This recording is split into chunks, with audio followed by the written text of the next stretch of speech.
개장전 성공 전략입니다. 시장의 방향 가늠해보고 중요한 관전은 무엇인지 짚어가겠습니다. 오늘 함께 하실 분 하이투자증권 이창환 영업부장 모셨습니다. 어서 오세요. 네, 안녕하세요. 안녕하십니까.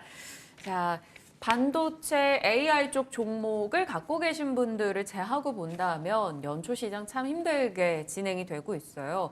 시장 실적에 대한 기대도 좀 낮아졌고요. 금리 인하 기대도 좀 낮아진 상황입니다. 여러 가지 요소들 중에 저희가 좀 눈여겨봐야 되는 포인트가 무엇인지 시장 전망 좀 부탁드릴게요. 오늘 새벽에 나온 뉴스를 보니까 이제 미국의 헤지 펀드들이 이제 그 빅테크 종목들을 롱을 치고 나머지 모든 섹터를 다 숏을 쳤다는 그런 네. 얘기가 아마 이게 우리나라 이제 반도체 섹터 위주로만 강했던 것도 같은 영향으로 좀 보여지고요. 지난 이제 FOMC 때 이제 파월 의장이 그 물가가 2% 도달하기 전에도 금리 인하를 할 수 있다고 이제 시사를 했었는데 이제 그러다 보니까 이제 올해 연초에 이제 지난해 올해 3월 금리 인하론이 되게 강하게 붙으면서 강하게 반등을 했는데 최근에 이제 경기 지표도 좀 호조가 나오고 연준 위원들이 계속 매파적인 발언을 하면서 지금 연초에 그 금리 3월달 금리 인하 확률이 90%가 넘었다가 지난주에 47.4%까지 이제 떨어진 상태고요. 어쨌든 연준은 계속 3월 금리 인하를 대한 기대감을 계속 낮추기 위한 그런 시장과의 소통을 좀 하고 있다는 것이고. 금리 인하가 무산되는 게 아니라 이연된다고 그렇게 보셔야겠죠. 그러니까 금리 인하 무산과 늦어지는 거는 전혀 아예 다른 얘기입니다. 그거는 이제 만약에 금리 인하가 안 된다면 시장은 더 추가 하락이 나올 수밖에 없을 거고요. 대신 최근에 이제 5월달 금리 인하론이 일단 유력한 상황이고 그리고 또 다른 주장 3분기 정도도 얘기하는 상황이지만 대체로 지금 5월에 한 6월 정도 이 정도의 그 인하론이 지금 나오는 상황이다 보니까 지금 어쨌든 시장에서는 3월 금리 인하론에 대한 그 실망감을 좀 해소하고 있고 어떤 3월 인하론에 대한 것들이 환율이라든가 이런 것들이 민감도가 지금 낮아지는 그런 상황이다라고 보시면 되겠고요. 어제 하나투자증권에서 좋은 리포트가 좀 나왔는데 인하 유형에 따라서 경기 및 금융 시장의 흐름이 달라지기 때문에 인하 유형이 되게 중요하다고 얘기를 하는데. 네. 그 두 가지가 바로 보험성 인하와 침체 대응한 인하라고 볼 수 있겠고요. 투자는 정말 별로네요. 보통 이제 경기가 침체할 때 이거 대응하는 인하는 시장이 이제 급락을 하게 되겠고 보험성 인하가 이제 우리가 많이 가장 가까운 시기가 2019년도에 있었습니다. 그 이제 옐런 의장 당시에 경기 침체를 우려해서 보험성으로 금리를 인하한다고 한 바가 이번에도 같은 그런 올해 흐름이 나오지 않을까라고 얘기를 하고 있고요. 네. 이 부분에서 저도 같은 생각이고 선제적인 대응으로 경기 침체를 피하는 경우에 보통 인하폭이 75bp 인하고 그 기간이 이제 한 6개월 정도 지속이 됐다. 그래서 이때는 이제 어쨌든 주가가 상승하고 달러가 일시적으로 약세 반등 강세가 나오고 장기 금리가 소폭 하락 후에 반등 나온다 이런 거고 만약에 침체로 갈 경우에는 주가가 하락 나오겠죠. 달러도 약세가 나오고 장기 금리 하락도 나타나기 때문에 아마 이게 저는 보험성 인하가 만약 베팅한다 그러면은 올해 상반기에는 어쨌든 주식 비중 늘리는 전략이 맞다라고 좀 볼 수 있겠고요.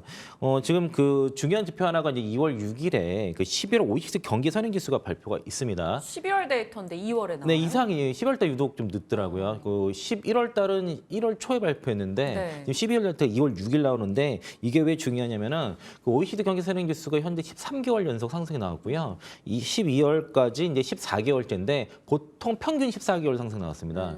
만약에 이게 그 상승을 만약에 추가 상승이 나온다 그러면은 지금의 반도체 중심의 랠리는 추가적으로 반도체 쪽에 계속 상승이 나올 것이고요. 네. 만약 OECD 경기 선행 지수 발표가 나왔는데 꺾였다. 11월 달에 100.4였거든요. 이게 꺾인다 그러면은 반도체 섹터의 밸류에이션 하향 요인이 되기 때문에 조정 나올 수 있기 때문에 반도체 투자하신 분들 지금 수익률을 좋은 부분이지만은 2월 6일에 그 나오는 이 경기 선행 지수를 OECD 경기 선행 지수 반드시 확인을 하시고 더 끌고 갈지 좀 비중 줄이고 차익을 할지 여부를 이제 2월 6일 기점으로 해서 하시면 좋을 것 같고요. 1월 29일부터 2월 1일까지 FOMC가 있으니까 여기서는 금리 당연히 동결이 되겠죠. 근데 이제 향후에 이제 그 가이던스가 어떻게 되는지 이런 것들을 좀 체크해 보시면 좋을 것 같아서 저는 어쨌든 지금 모든 이제 그 시장의 예상들이 어쨌든 그 상저하고 정도로 그러니까 시장도 그렇고 그리고 지금 주가가 많이 빠졌던 반도체 섹터 외에 다른 섹터 같은 경우도 대체로 이제 상반기보다는 하반기가 더 좋을 거로 그렇게 보고 있습니다. 네. OECD 경기선행지수 2월 6일 데이터 어떻게 나오는지 시장과 또 반도체, 2차 전지에 좀 중요한 영향을 줄 것 같고요. 한화증권의 보고서를 인용하셔서 이제 보험성 인하 상반기 중에 예상이 된다. 또 주식 전략에 어떻게 쓸지에 대해서도 관전 포인트 잡아주셨습니다. 두 가지 저희 잘 적어놓고 기억해 가겠습니다. 2차 전지주 봐야겠죠. 테슬라의 가격 인하 계속되고 있고, 뭐 포드에서도 전기차 쪽 비중을 뭐 줄인다라는 얘기 나오고, 스텔란티스 CEO도 좀 피바다, 뭐 좀 공격적인 코멘트로 또 보도가 되기도 했고요. 뭐 이러다 보니까 심리 위축이 있습니다. 무엇보다 에코프로비엠 실적에 대한 경계감이 어젠 짙었어요. 네, 에코프로비엠, 그러니까 LLF 실적 발표 이후에 그 이제 재고평가 손실로 인해서 대규모 적자가 나다 보니까 다른 양극재 기업들도 이제 4분기 적자에 대한 우려가 불어졌고, 이게 특히 이제 에코프로비엠에 대한 그 매도 리포트와 실적 추진 하향 리포트가 좀 나온 상태고요. 이제 그 대체로 이제 뉴스 플로어가 에코프로비엠 쪽에 좀 불리한 뉴스가 많이 나왔습니다. 이제 1월 1일부터 1월 20일까지 그 양극재 수출 데이터 같은 경우가 지난해까지만 해도 NCM 쪽에 계속 하락이 나왔고 NCA는 견조했거든요. 네. 그런데 1월 달 데이터가 NCA가 1월 환산 기준으로 일평균으로 32% 전월 대비해서 이제 증가가 나왔고, 네.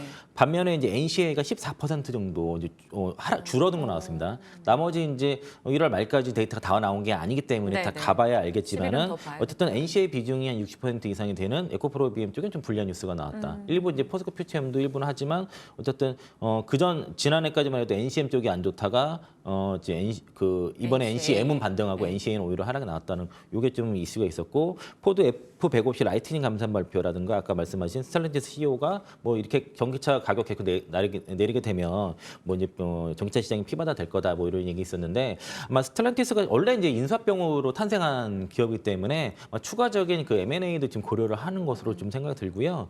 아마 전기차 시장에서도 전기차 완성차들 간에 어떤 다시 한번 그 구조 조정 이런 것들은 있을 가능성 상당히 있을 것 같고, 이런 노이즈가 있다 보니까 어저께 이제 에코프로 BM, 포스코 퓨처엠, 포스코 홀딩스 주요 네 종목 그 코스모 흰소재까지 특정 창구에서 매도가 집중됐고요. 네. 에코프로는 삼성 창구에서 5만 3천 주, 에코프로 BM 신한투자에서 15만 주, 포스코 퓨처엠 미래에스에서 4만 주, 포스코 홀딩스는 NH투자에서 6만 3천 주, 코스모 인소재는 신한투자에서 약 3만 3천 주가 매수 없이 순매도로 그냥 집중적으로 그 매도가 좀 나왔던 거고요. 네. 코스모 인소재 4분기 실적 발표를 했는데 어제 나오고 잠깐 좀 반응이 있었는데. 네, 마이너스 7%대에서 플러스 1~2%까지 네. 올라갔다가 다시 이제 좀 밀렸는데요. 영업이익이 78억, 한 79억 정도 나왔습니다. 그래서 이제 전년 동기 대비 218% 증가 나왔는데, 제 인상적이었던 건 매출은 지금 감소를 했습니다. 이제 37% 감소했는데, 원래 4분기 때 LG 에너지 솔루션 쪽으로 들어갈 물량들이 좀 늦어져가지고 그게 다시 1분기로 지연되는 바람에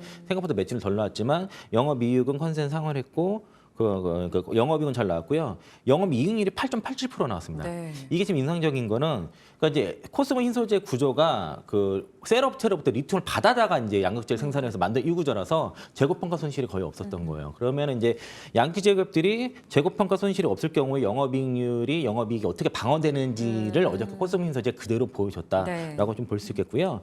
그렇게 되면 그 리튬이라든가 양극재 관련 종목들은 여기서 리튬 가격이 특히 뭐 이제 중국 탄산물 선물을 많이 들고 바로 밑으로 보시는데, 여기서 추가 하락이 나오지 않는다고 하면은 어쨌든 그러니까 이익률은 그냥 6개월 정도 레깅 효과가 있으니까 회복되는 거는 대체로 2분기부터 회복이 좀 될 것으로 보여지고요. 그리고 네.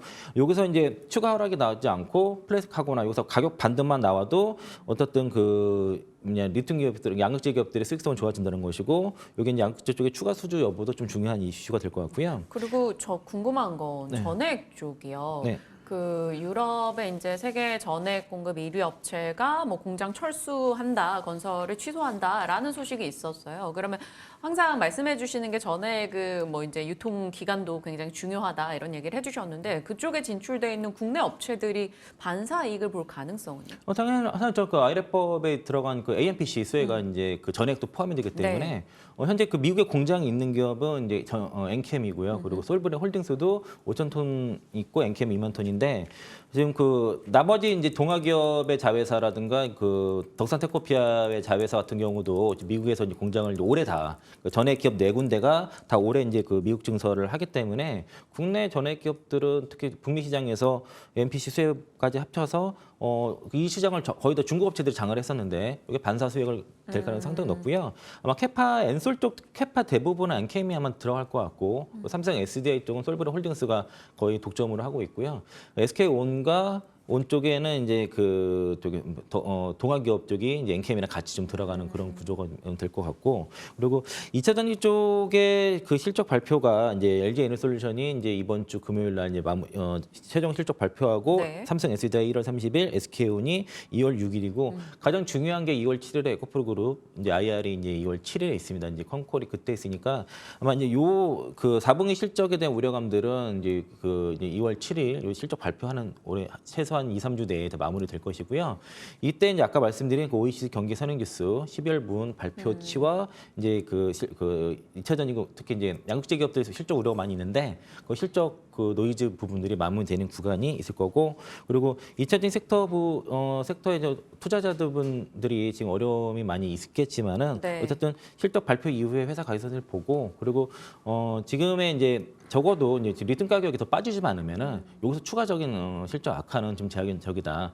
리튬이 어차피 선의 선출이라서 그러니까 가장 비싸게 산 거 먼저 내보내고 하거든요. 네. 그러니까 이제 지금 탄산리튬 가격 보면은 그 바닥을 잡고 있는 상황이고, 리튬 뭐 프로젝트도 발견됐다고 하더라도 지금 리튬 가격 떨어지지 않고 있고, 그리고 지금 이 리튬 가격이라면은 신규 프로젝트는 어렵다고 좀 그렇게 보시면 되겠습니다. 그래서 하락은 제한적이니까 보시고요.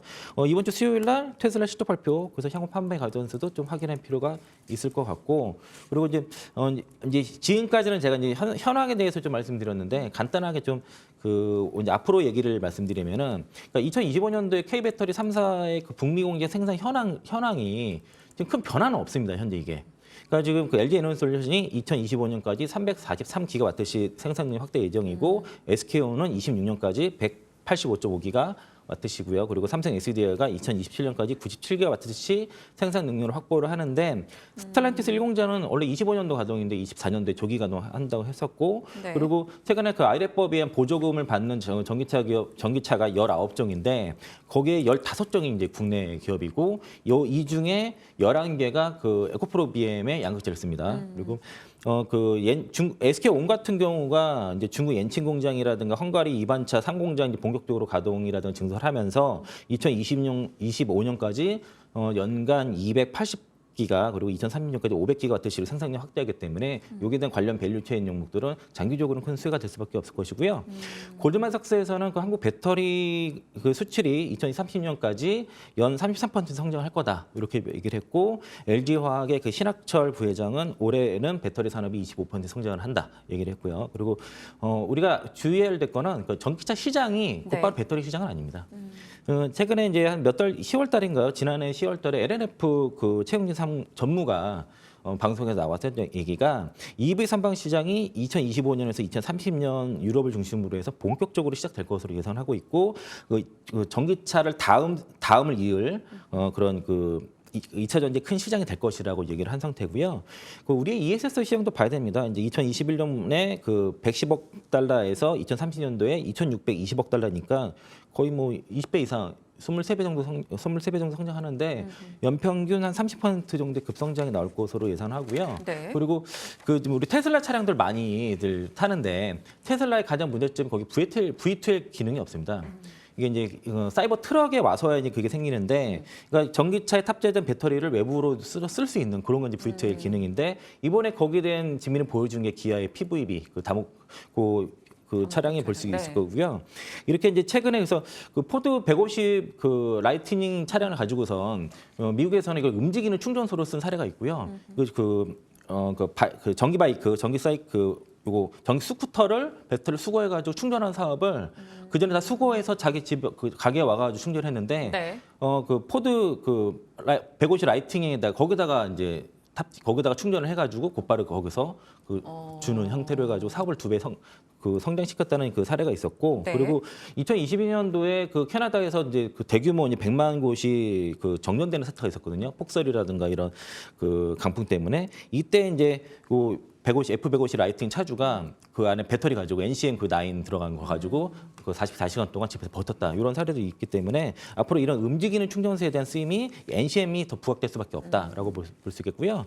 정부에서도 이번에 전기차에 들어가는 배터리 성능과 제어량 가치에 따라서 보조금 차등 지급 방안 요거 이제 나와서 이거는 3억에 대한 이슈고 개편안은 아마 이번 달 확정돼서 다음 달부터 시행될 것으로 봐서는 뭐 어쨌든 국내에서는 어떤 3억의 배터리에 유리한 그런 정책이 나올 거로 보고 있습니다. 네. 시장 속의 섹터 전략 나눠봤고요. 오늘의 공략주로 저희 시간상 곧장 넘어가야 될 것 같습니다. 오늘의 종목이 솔브레인이네요. 네. 그 솔브레인은 솔브레인 홀딩스랑 그 인적 부담은 신설법인이고요. 뭐 솔브레인 홀딩스라고 싶지만 솔브레인 홀딩스가 리포트가 없기 때문에 솔브레인으로 대체하고 어쨌든 동사가 이제 그 2분기부터는 그 가동률 회복이랑 선단 공급 쪽이 확대 수혜가 되는데 동사가 이제 그 반도체 소재를 주로 하지만은 2차전 소재도 전액 쪽은 국내 부분은 이제 네. 그 솔브레인이 맞고 해외를 솔브레인 홀딩스가 맞는다고 보시면 되겠고요. 주로 이제 그 에천트가 이제 식각이라든가 세정 쪽에 들어가는 걸 주로 동사가 지금 그걸 하고 있는 상황이고 그리고 이제 모멘텀이 되는 거는 이제 그 에천트 쪽의 매출이 확대되면서 HBM 소재, 그 CMP 슬러리 쪽의 공급이 확대될 것으로 보여져서 이 부분이 그 두 가지가 가장 모멘텀이 볼 수 있겠고요. SK 하이닉스랑 삼성전자 쪽에 독점 납품하고 있기 때문에 뭐 만약에 HBM 시장 커진다면은 소재 쪽이 좋을 것 같고 제가 이제 그 올해는 이제 삼성전자라든가 SK 하이닉스가 이제 감사 원복할 가능성이 상당히 있거든요. 그렇게 되면 이제 장비 쪽보다는 반도체 쪽에서는 소재 쪽이 아무래도 감사 원복에 따른 수혜가 되기 때문에 대표적으로 그런 기업들이 뭐 솔브레 홀딩스라든가 동진세미캠이라든가 이런 이제 소재성 기업들은 반도체 섹터 내에서도 올해 이제 하반기에는 오히려 감사 원복에 따른 수혜가 되기 때문에 소재주 위주로 좀 좋은 모멘트 있는 종목들 좀 보시면 될 것 같고요. 솔브레인 자체가 지금 수익성 높은 반도체랑 2차 전지 쪽의 그 회사 기업의 역량을 좀 발휘할 방침이고 그전에 안 좋았던 뭐 필름이라든가 이런 네. 것들을 다 지금 정리를 하면서 이제 수익성 좋은 쪽으로 지금 회사가 바뀌고 있다라고 볼 수 있겠습니다. 네. 그러면 가격 전략을 짤막하게 잡아주시면요. 증권사들 제가 리포트를 다 체크해 보니까 KB에서 38만 원, 삼성, 미래에셋, 키움에서 35만 원 나와서 목표가 38만 원 그 KB 거 사용하고요. 매수가는 30만 원 이하로 하고 손절가 27만 원 드리겠습니다. 네. 솔브레인 얘기해 주셨고요. 뭐 엔캠도 그랬고요. 덕산 테코피아 같은 경우도 좀 적절하게 말씀 주셔서 좋은 수익이 나기도 했었는데 이민경님께서 또 수익 감사하다 이렇게 올려주시기도 했습니다.